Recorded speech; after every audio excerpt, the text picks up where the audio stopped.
सभी को नमस्कार। स्पेशल एजुकेशन यूट्यूब चैनल में सभी का हार्दिक स्वागत है। तो आप देख रहे हैं 8वें पे कमीशन यानी सरकारी कर्मचारियों की बेसिक सैलरी में बड़ा बदलाव। भारतीय केंद्रीय सरकार के कर्मचारी और पेंशनरों के बीच एक महत्वपूर्ण विषय है जो उनके वेतन और भत्ते में सुधार की संभावनाओं को दर्शाता है। पिछले 7वें वेतन आयोग के बाद जो 1 जनवरी 2016 से लागू हुआ था, अब 8वें वेतन आयोग की चर्चा शुरू हो गई है।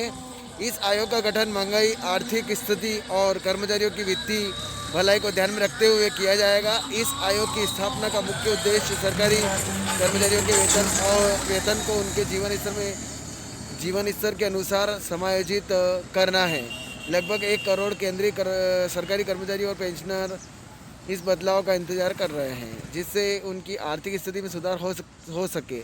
इस लेख में हम 8वें पे कमीशन के विभिन्न पहलू पर विस्तार से चर्चा करेंगे, जिसमें इसकी विशेषताएं, संभावित लाभ और इसके क्रियान्वयन की प्रक्रिया शामिल है।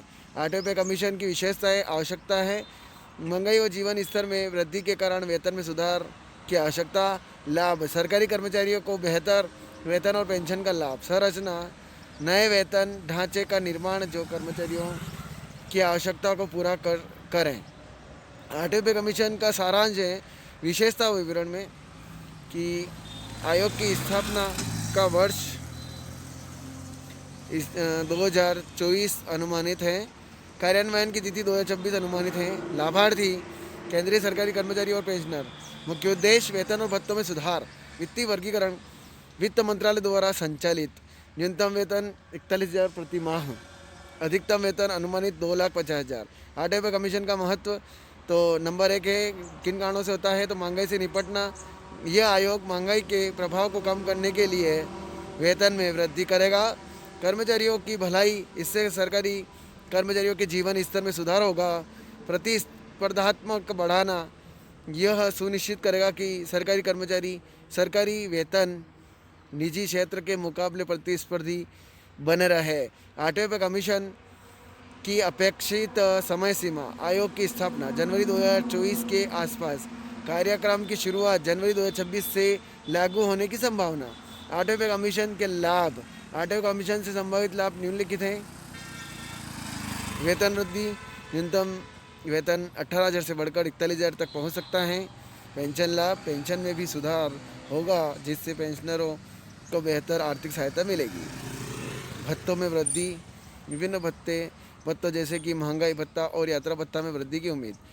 भविष्यवाणी, वेतन संरचना, आधिकारिक आंकड़ों के अनुसार निम्नलिखित संभावित वेतन संरचना हो सकती है। स्तर, न्यूनतम वेतन और अधिकतम वेतन। स्तर 1 में 41,000 और न्यूनतम में, और अधिकतम में 50,000। स्तर 2 की बात कर लेते हैं तो न्यूनतम वेतन 45,000 है और अधिकतम वेतन है 60,000 रुपये। स्तर 3 की बात कर लेते हैं तो 50,000 न्यूनतम है और 70,000 अधिकतम है। स्तर 4 में 60,000 न्यूनतम, 80,000 अधिकतम। इस प्रकार से स्तर 5 में न्यूनतम है 70,000 और अधिकतम है 90,000। स्तर 6 में 80,000 न्यूनतम है और 1,00,000 अधिकतम है। स्तर 7 में 90,000 न्यूनतम है और 1,20,000 अधिकतम है। स्तर 8 में 1,00,000 न्यूनतम है और 1,50,000 अधिकतम है। 8वें पे कमीशन की प्रक्रिया कुछ चरण हैं इसके, देख लेते हैं। आयोग का गठन, सरकार द्वारा आयोग का गठन किया जाएगा।